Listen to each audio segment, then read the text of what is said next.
Hello, this is Jessi Sletten from Empowering Postpartum, and welcome to the Spanglish World Networks on Zingo TV, channels 250 and 251. Please remember to download both the Zingo TV app on respective app stores on iOS and Android devices. While you download, make sure to rate and leave a comment. The app is totally free. Zingo TV is also available on Google Chromecast, Amazon Fire and Fire Sticks, Roku and Roku Sticks, and on all smart TVs 2016 and forward. I am so happy to be here with you all again today.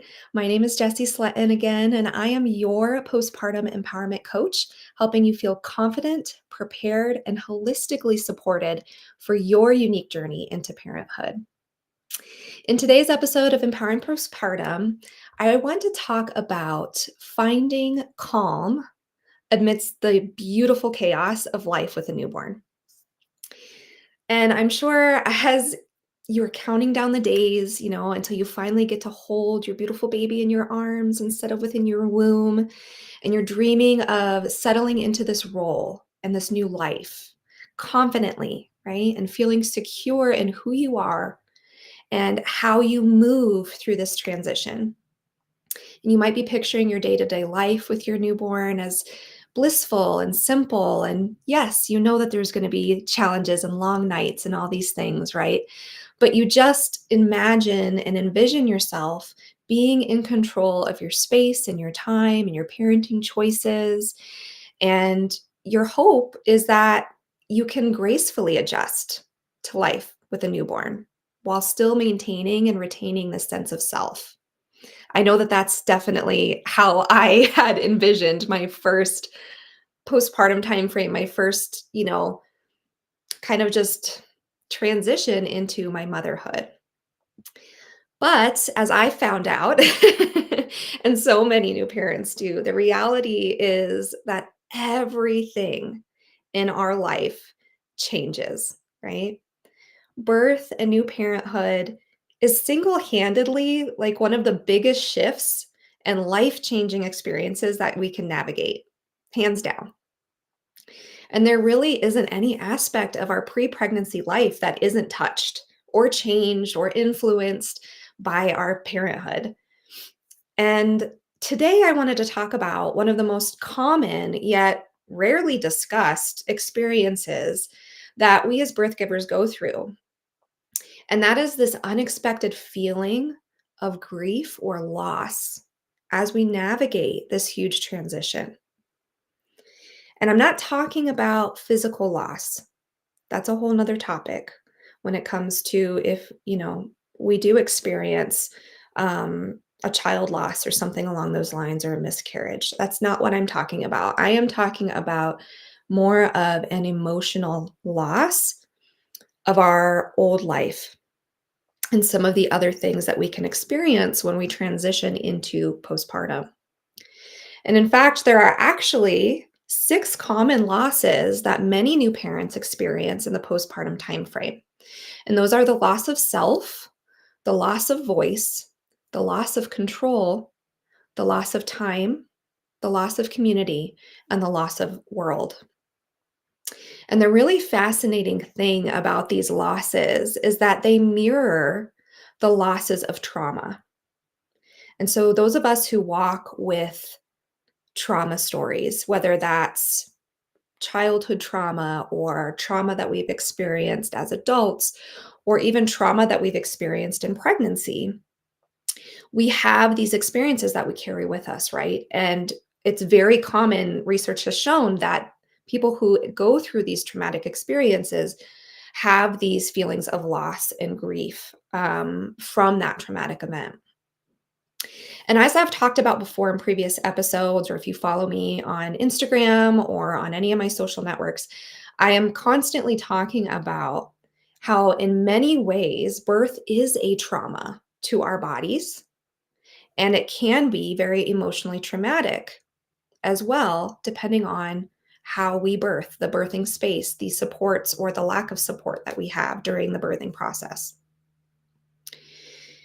And If we're not cared for or honored in the way that we deserve to be during our labor and delivery process, these experiences of birth trauma can really linger and can really just affect our entire way that we are entering into our parenthood. But what's interesting is the losses of postpartum are actually seen with folks who do walk with these trauma stories, whether, like I said, it's from childhood experiences or anything leading up to pregnancy or within pregnancy. And those of us who experience a quote unquote normal birth, no complications, minimal interventions, supportive birth team who honor our wishes, who listen to our birthing plan, all of those things.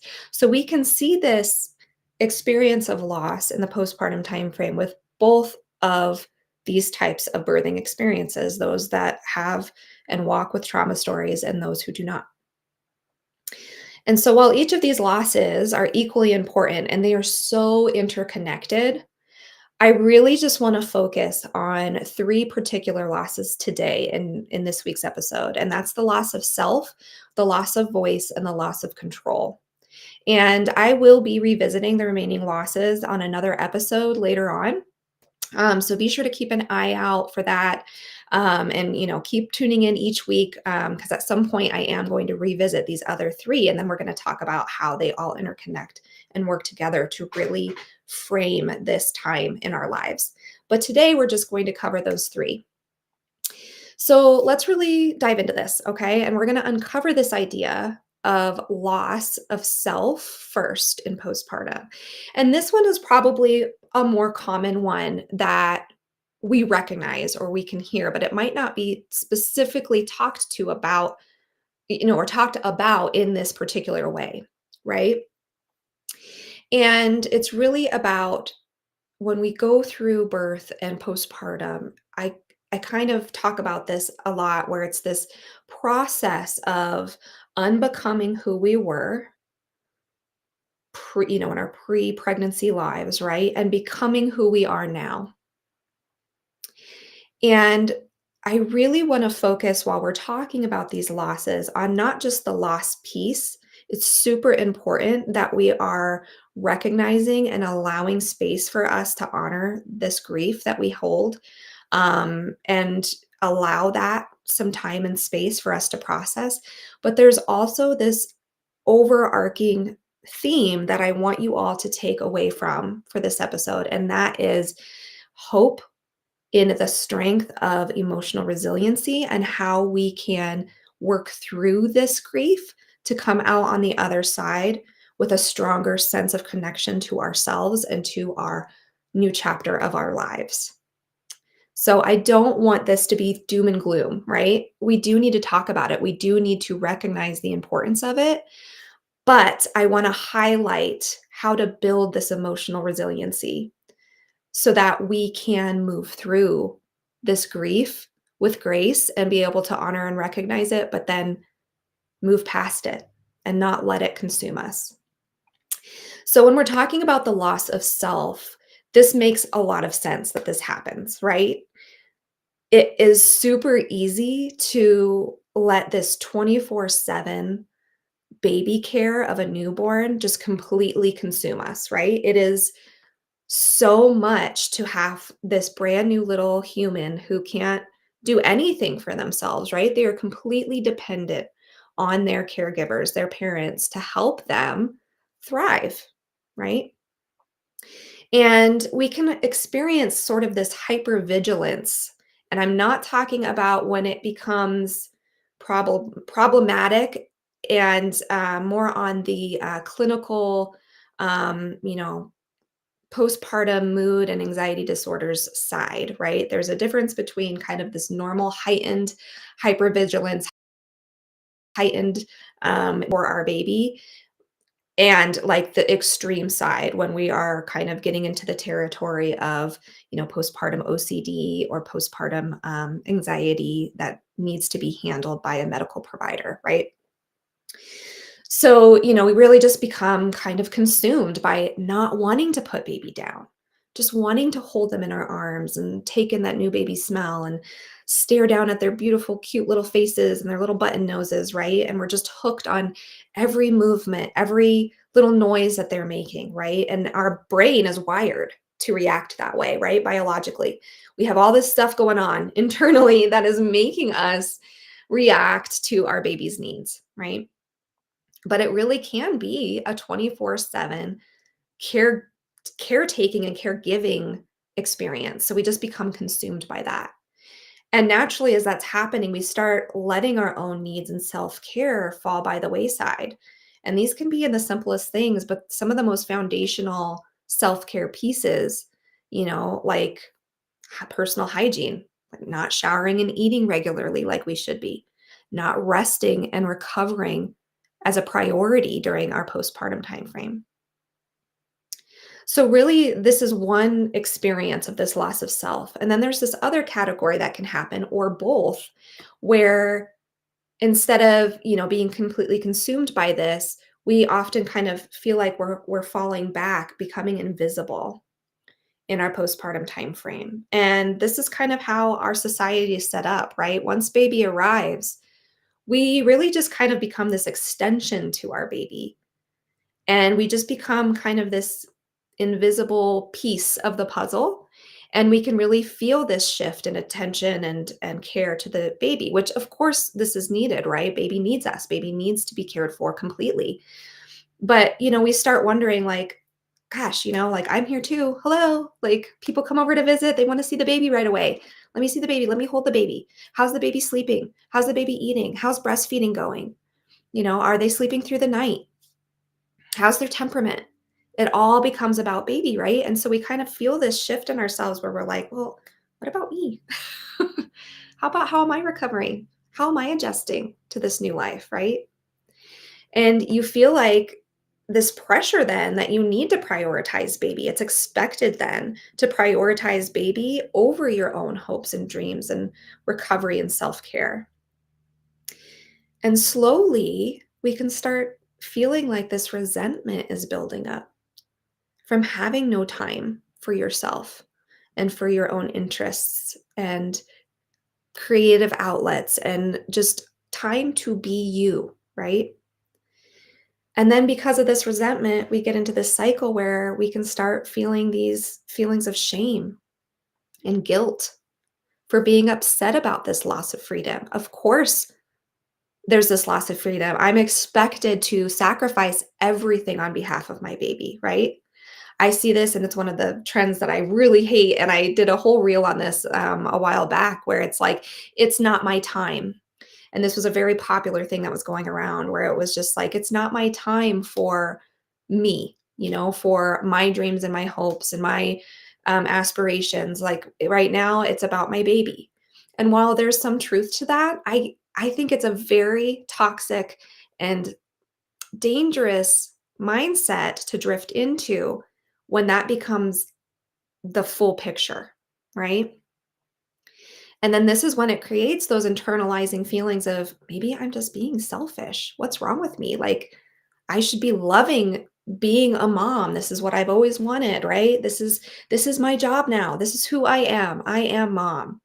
And we really start internalizing these shaming, negative thought patterns that can really influence how we are experiencing our motherhood and our postpartum as a whole. So then there's also related to this loss of voice. And this one might be a little more abstract than when we think about this loss of self, this loss of identity, this crisis of identity of who am I now that I'm a mom, and now that I have this baby, like what pieces of me are still there? What pieces do I need to let go? But this loss of voice is really can be something that's tangible and literal, or it can also be something that's a little bit more figurative, right? So when we're talking about the more literal loss of voice, we don't have a lot of opportunity to speak during the postpartum time frame to other people, right? We might be going from a full-time career or something like that with a lot of adult interaction around us to just baby babble, right? And talking to our baby and just being encased in this little bubble of our postpartum time frame and recovery with our newborn. And while that's beautiful, it can also start creating this feeling of this loss of voice, right? We don't have those meaningful adult conversations as much. It's again constantly about the baby, right? And sometimes we can even go days without having a conversation with other adults and except for our partners, right? And even then, depending on our partner's, paternity or parental leave, sometimes we won't even have that opportunity. And especially we don't have the opportunity of talking about how we are doing, how we are experiencing, what we are feeling, right? We can have these feelings of boredom and loneliness, of this lack of intellectual stimulation, right? A lot of us can experience this. And then we can have this other side of this loss of voice where we feel like our voice is shut down, right? And this is especially true when we're trying to share about our experiences of our birth experience or how we are adjusting to our new parenthood and life with baby and how we're healing physically and mentally and all these things, right? And oftentimes, when these feelings are not the rainbows and sunshine and the baby bliss, and I love every minute of what's happening, and I'm so in love with my baby, and all these things, right? They're often met with unsupportive or dismissive reactions from the people we're sharing with. And sometimes their responses are, in good faith, like they're trying to be helpful and they don't realize that they are dismissive. This is when we kind of get into that realm of toxic positivity, right? Let's say you did have a traumatic birthing experience. And one of the most healing things that we can do is talking to a safe person without judgment about that experience so that we can begin to heal and be able to share that with other people who we feel safe to share it with, right? And if we then are met on the other side of this vulnerability and this need to share these traumatic experiences and feelings with something along the lines of, well, that sounds like it was hard, but you know what? It's so great that the baby is healthy and that nothing else happened, At least they're okay now. At least you got through it and you're doing well and you're on your way to healing or whatever this might be, right? It's that toxic positivity. Focus on the good instead of holding the experience as a whole and validating that those experiences happened and allowing that into the space of the conversation. A lot of people get uncomfortable when it's not positive, right? They don't know what to do.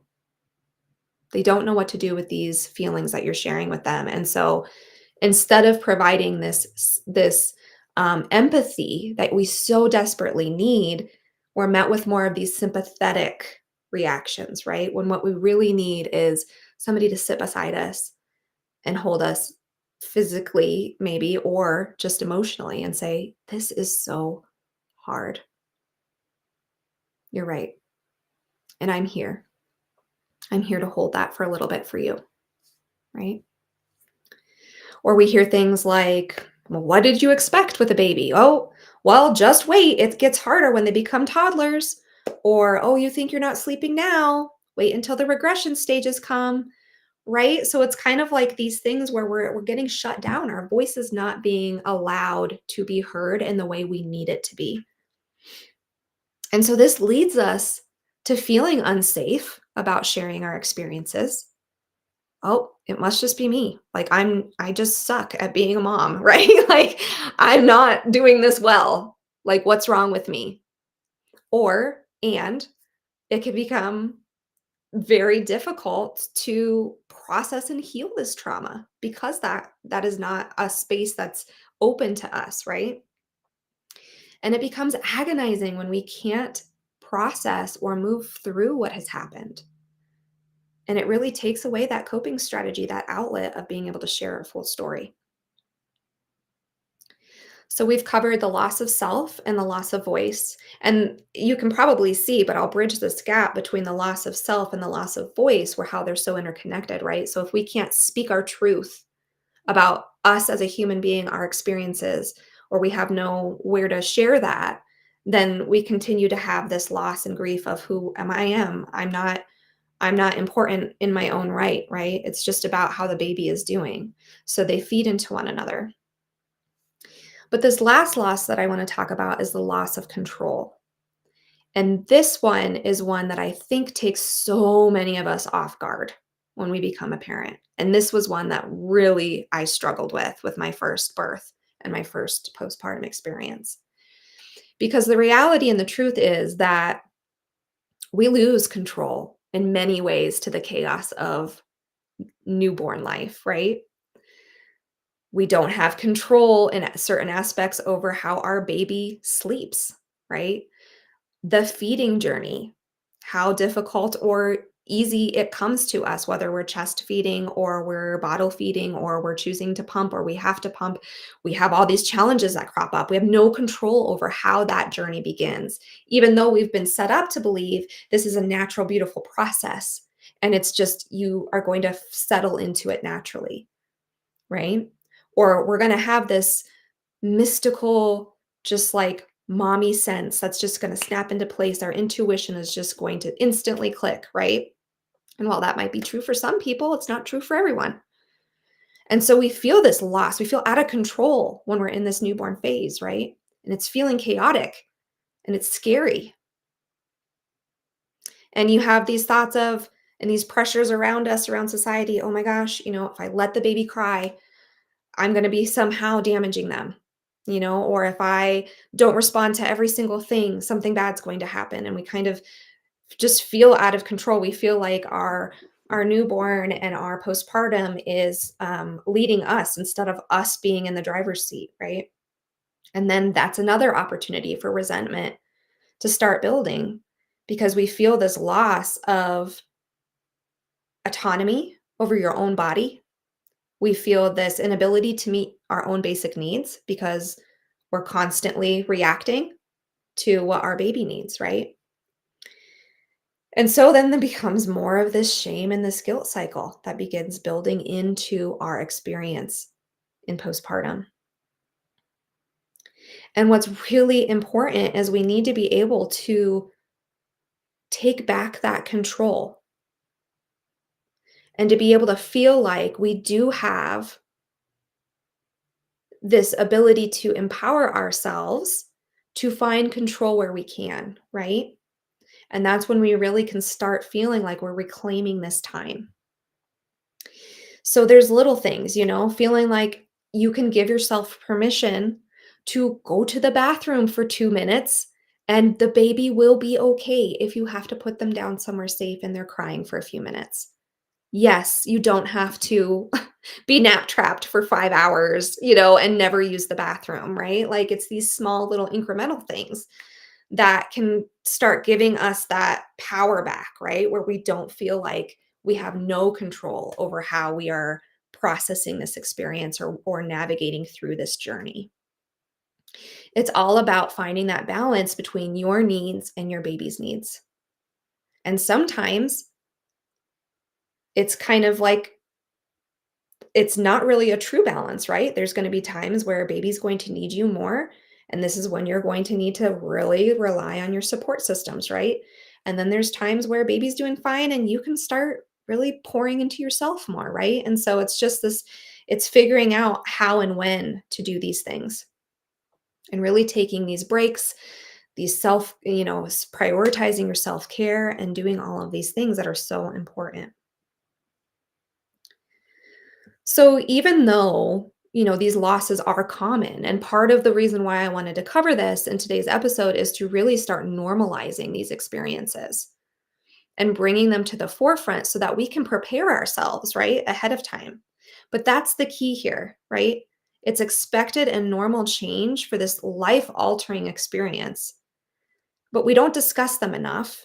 And this lack of awareness or this inability to name what we're going through, these losses, can really lead again, back to that shame and resentment and isolation cycle for new parents. And this is during a time where we are the most vulnerable and in the most need of support. But by breaking the silence and normalizing these experiences of loss, we're not only shedding the light on this important topic, but we can start preparing for how to process these feelings and even put plans into place before birth, right? Because being aware of this grief, of these very normal experiences in the postpartum time frame, it allows us to process, create space to mourn these losses and to heal the grief, but it can actually give us the foresight to prepare for and put into place in these plans ahead of time to mitigate the impact of these losses and how they really just impact and influence our postpartum experience as a whole, right? And I think that part is where I talked about at the beginning, where there's this hope that I want us to cling to, because that's the piece that I really want to drive home is the resiliency, the emotional resiliency that we can build in for ourselves so that we aren't completely consumed by our grief and by our loss. And then, therefore, by our resentment and our guilt and all these things that can make our transition into parenthood go from this like beautiful opportunity to grow as a person and to connect with our baby and our partners and our older children, our family as a whole, right? To this feeling of just chaos and disappointment in this is not what I wanted, this is not what I expected. Because that piece can be super difficult to come out of. And I'm speaking from experience here. One of the biggest things that I did for myself was being able to learn about these losses and grief. And that's what I was experiencing in my first birth and being able to have the power to put a name to it, right?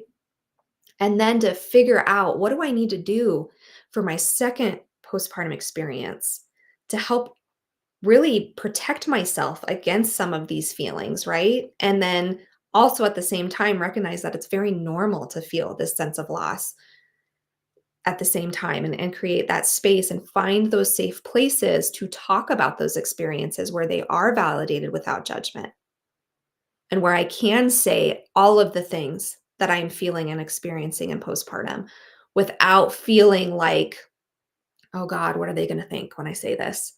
They're going to think I am a terrible mom. They're going to think that I'm so selfish, right? And all these things in the back of our mind that we've been conditioned to believe if we aren't loving every minute of motherhood, right? So that was a huge difference for me when I built into my postpartum plan. Who are my safe people? Who can I talk to about this? How can I create a plan in my self-care practices that are easy to be able to implement, but that I'm also prioritizing so that I don't feel like I have no sense of me, Jessi, not Jessi as mom, but me, Jessi, as a person, and what I want out of my life, even though I am a parent now, right? And trying to create that plan ahead of time and speaking about those things and the importance of them to my support team, to my partner, my husband, and being very clear to them about that being important to me and how to make that a priority for me and be my own advocate, which is another way of feeling that control and that power on making this happen for myself, right? And not just allowing this fourth trimester to just carry me away, right? So, really, I'm hoping that you're getting this piece of hope, right? This feeling and focus on the resiliency on creating control and being heard and creating ways of being seen in motherhood and parenthood without it feeling like you're invisible, you're falling into the background, your voice has no place, all of these things that we've talked about.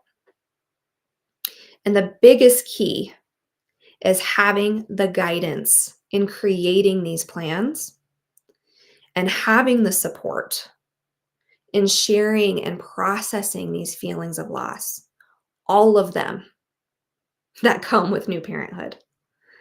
The beauty, the joy, the pain, the sadness, the struggles, the stress, the overwhelm. A place where all of this is welcome, judgment free. That piece is what is so essential. And for a lot of us, we might not have that in our current support system right now. But that doesn't mean that we're just doomed, right, to not be able to talk about how we're feeling. There are so many ways that we can be our own advocates to create the postpartum village that we envision, that we need, and that we deserve. And one of the biggest ways that we can do that is working together one-on-one with my coaching program. It's a one-on-one private coaching program where we center your well-being, physical and emotional. And we ensure that we build into this plan ways to connect to that sense of self, even as it's evolving and changing, and bringing in pieces of who you are, how you want to honor those pieces still in your postpartum and in your parenthood beyond these first, few months, and laying that foundation ahead of time. And as your postpartum coach, when we work together, that's what I'm here for. I'm here to witness your experiences, hold that safe space for you to process everything that's going on in this transition. Because sometimes we might not need to be told what to do right away. We need to be heard first so that we can allow that chance for ourselves to hear what's going on out loud and to kind of allow us to process that and become empowered to say, okay, I can hear that right there. That's where I need a lot more support. Or this is something that I'm really struggling with. I think that's where I need help, like working through this, right? If we're not allowed to have our voice heard and to voice these things that are happening, it's very hard for us to recognize and to put a name to what we're going through and how to go about even beginning to tackle it, right? And then my goal for you is to hear your birth story, your postpartum experience. And then when you're ready and when we really figure out what's going on, we can fit in some amazing techniques and tools and support to make sure that you are staying grounded in who you are and that you are taking the time to nurture yourself and to heal from the trauma of birth physically, and to begin to have the resources and the tools to heal if you are dealing with birth trauma or postpartum trauma, and where you can safely be able to get those resources and support, right? And the best part about this program is there's this pre and post stage of the program. So in the beginning, before birth, we will create together an emotional support plan for you that's tailored to your needs, identifying your triggers that you might already be aware of, or maybe you're not aware of them. So we work together to figure out, what are your emotional triggers when you're stressed, when you're feeling out of control, when you're not feeling heard, when you're not feeling seen? How do those things come about? How are you feeling around that, right? And then matching the coping strategies to those triggers and really creating a plan that is building this emotional resiliency. And then together, we can embrace this identity shifting process with self compassion instead of self loathing or guilt or shame, right? So that we're setting you up to thrive before baby even arrives. So that is what's so important and why I'm so passionate about this work that I do is just really approaching postpartum from a preventative care standpoint and really trying to put these plans in place before you're drowning, before you're exhausted and up all night with baby and trying to figure out chest or breastfeeding or trying to figure out why is my, baby's temperament. Like that's another huge piece we can't control, right? Every baby comes into this world their own person. They have from day one their own personalities, their own temperaments. And sometimes it's not the temperament that we envision, right? And we have a more difficult emotional baby who is more sensitive to sensory things around them or has difficulty, feeding or all these things that can happen that we cannot control and we don't know what to expect. So then it's important for us to be able to adjust the plans that we've created so that you can get the support on the backside of it, right? So after birth, you're in the trenches, you have baby home, and things might need to be, you might need to pivot, right? Depending on what's going on. And so that's the other beauty of this program is that you have the, pregnancy planning side, and then you have the actual postpartum support with me there every step of the way, where we will be doing check ins. We will be processing your birth story. We will be figuring out, okay, this is where we had some of our support plans set up, but actually, now that baby's here, we're noticing we need a lot more support on this end with like lactation, right? And as a certified lactation counselor, I will be right there instead of going to Dr. Google trying to figure out, is this a bad latch problem? Or am I experiencing, mastitis or whatever it might be, and you're trying to frantically search on the internet at 3 a.m. while your baby's screaming, right? You'll have like access to me to be able to say, this is what I'm experiencing. Can we do a virtual feeding session? Like there's all these opportunities, right, for you to get immediate help that's specific to you, where you're not having to go to a breastfeeding clinic and be in a room with 10 other parents vying for the attention of the lactation consultant, where it's embarrassing. Sometimes it can be feeling embarrassing or exposing to be just out in the open here. And it's hard. Like that's one of the experiences that I really struggled with my breastfeeding journey with my first son was all these problems and just not feeling like I could get the help that I really needed in my home and being comfortable where baby would be more likely to latch, easier instead of in these fluorescent lights at a hospital, room or wherever they have these where you just don't feel as comfortable, right? You have your own comfort and home around you. So that's really the beautiful thing about this program is we really heavily focus on the planning piece. And then you have the support on the other side once baby's here to actually make sure it goes smoothly and make changes where we need to.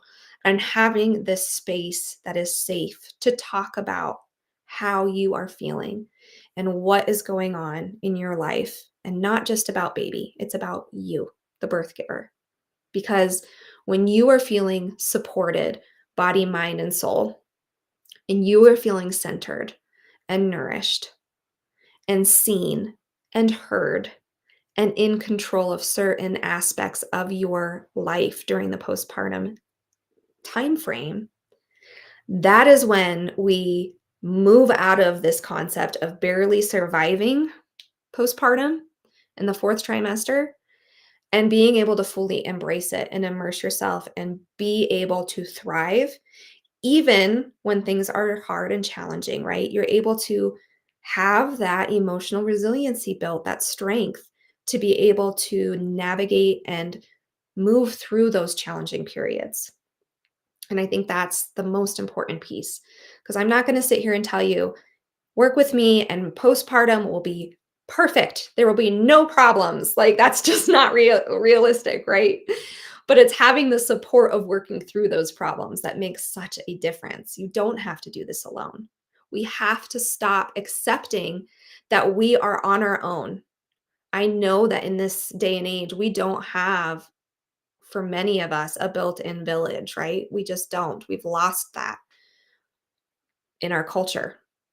And it's one of the biggest tragedies, really, for brand new parents and birth givers specifically, that we have lost that just kind of built-in system. But that doesn't mean that we just take it lying down. You know what I mean? Like, that's part of this like empowerment piece of saying, I am not going to settle for that.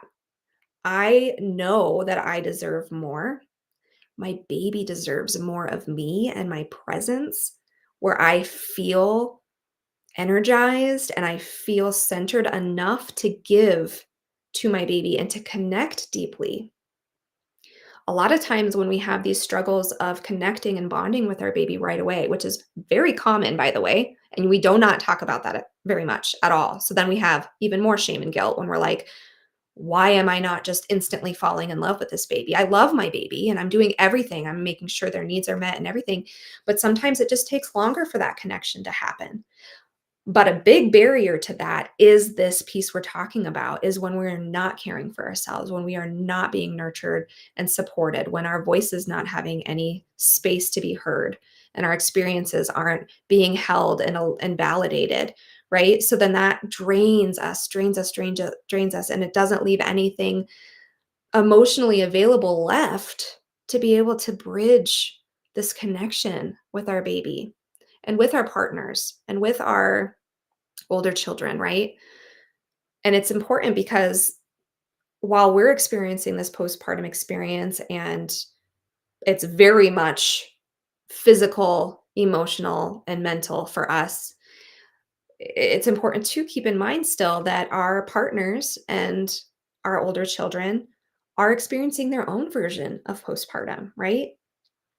And so being able to be really solid in ourselves and in our emotional health and our physical health and prioritizing that, that allows us to become more connected as a family as a whole and be able to provide that understanding and support for our partners while they do the same for us, right? This is something that I talk about a lot with baby proofing your marriage. And it's one of the free resources that I provide is this guide on baby proofing your partnerships or marriages and things you can do to strengthen that connection and ensure that you are having really clear communication channels before baby arrives so that you can have this structure in place to be able to talk to each other about these experiences in a way where you can receive that information and be able to be remain open-minded, right? And be able to actually provide the support each other needs to be able to feel seen and heard in your experiences, right? So if you're interested in that free resource, I want you to head over to my Instagram. You can see it here at the bottom of my screen. It's at empowering_postpartum. And in my links in my bio, you can click on the Baby Proof Your Marriage and get that resource totally free. So I highly recommend that. It's a great resource. Just a few tips here, really quickly, on how we can start, preparing for this. One is working with me one on one. That is absolutely at the top of the list because having that guidance and that support is going to make the world of difference for how you navigate through your postpartum in the way that you deserve and that you want. But some other things to keep in mind for just some, quick tips and tools that you can use, or if you're already postpartum and you're experiencing these things, is first and foremost, really take the time to name and validate these feelings of loss for yourself. I am feeling a sense of loss when it comes to who I am and my identity. And that's okay that I'm having these feelings, right? Saying that out loud to an empty room or to somebody you trust, or journaling about these loss experiences and being able to process that through writing can be super helpful and healing. And always, always, always prioritizing your self care. And we can start very basic here, ensuring you're getting your showers in when you need to, making sure you're changing into clean clothes daily, every other day, whatever that looks like for you, right? Taking care of yourself physically, allowing those bathroom breaks. Baby will be okay for 2 minutes to allow you to go have this time that you need to attend to your basic needs, right? These are super important. Setting these small, achievable goals to allow that autonomy for yourself and feeling more in control of your own body, because that can be really, really hard, especially when we are chest or breastfeeding, right? Our body doesn't feel like our own. So, how can I build in these small, little, achievable goals to feel like I do have some say in my own body, right?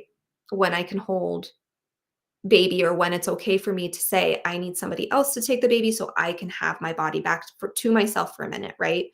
However that might look. And then another really big piece is share this episode. Like, I'm going to, obviously, this is live right now on the Zingo TV app, but once this episode is over, all of the replays can be seen and watched on not only my YouTube channel, but also on my Facebook page. And then I also upload every episode to my website. So empoweringpostpartum.com. Share this with your friends and family. Talk to them about how this is a very normal experience and that you need support processing and working through this, right? And talking to them and showing them this video can show them like this difference between these sympathetic reactions that are more surface level to really what you need is this empathy. We need empathy over judgment and sympathy, right? And so share this as a great resource for educating your support team around you. Because when you feel equipped with a customizing plan of coping strategies and emotional support systems, you can really prevent feeling completely consumed by these feelings of loss, right? And that's where working together will become so crucial because it will be customized to your experience, customized to your specific life and goals and who you want to be on the other side of postpartum, right? And maybe that's retaining a lot of your previous identity, but then figuring out how to process pieces that you do have to let go or things that are changing and figuring out how to really allow that to be okay and having a safe space to share that, right? I think is so, so important. So I'm hoping that this can really be something that helps you really start normalizing these experiences and being aware of them, but also that piece of hope and resiliency that you don't have to feel this loss for the rest of your time, right? That this is just where you're going to be. This is it, right? Like you no longer have your own life, you no longer have your own, you know, place to be yourself, right? Like that is not what we have to accept for ourselves. We can say, no, I am important. My needs are important. I will start prioritizing myself and be able to figure out how to navigate through this time. Um, it's so important. It's so important that we are our own advocates because in a society where unfortunately we just aren't prioritized. And until that changes, we have to start pushing this movement ourselves and saying, this is how I want to parent. This is how I want to heal and recover from birth. This is how I deserve and expect to be nurtured and nourished during this really vulnerable time, right?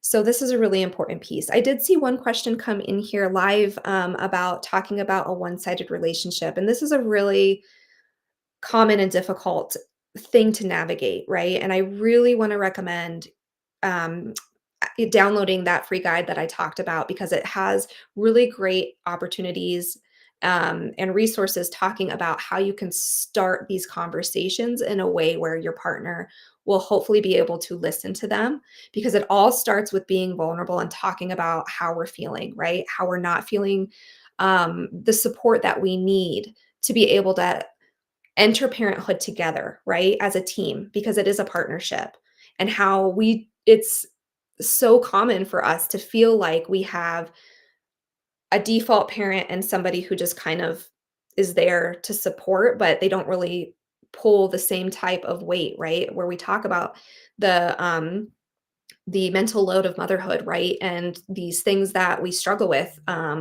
sharing that load with our partners. It's super important to be able to go back to basics on how we are talking about these things and being vulnerable enough to share how we are feeling. So I highly recommend that guide as a good place to start.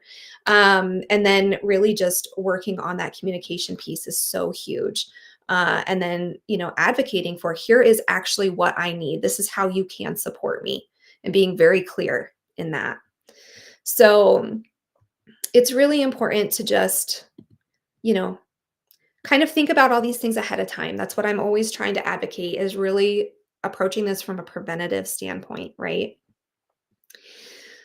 So, having that opportunity to work together, having my compassionate support really can empower you to voice your struggles in safety and retain that sense of autonomy and control amidst all this chaos, right? It's not going to make the chaos disappear, but it's going to help you feel like you can manage it a little bit better and not feel so out of time. So, I really want you to encourage you to go and check out my website, my Work With Me page for that coaching program. And I hope that this, with the right support and guidance, you feel like you don't have to lose yourself to parenthood. So remember, this show can also be seen and heard on the Spanglish Radio Network. Please check out the spanglishworld.ca for more of all the news and programming. Spanglish World, watch it, hear it, read it, download it, and live it. And I will see you all next week, where I'm going to have a special guest actually join me for the first time on this show. So I'm super excited for that. And I hope you guys have a great rest of your week.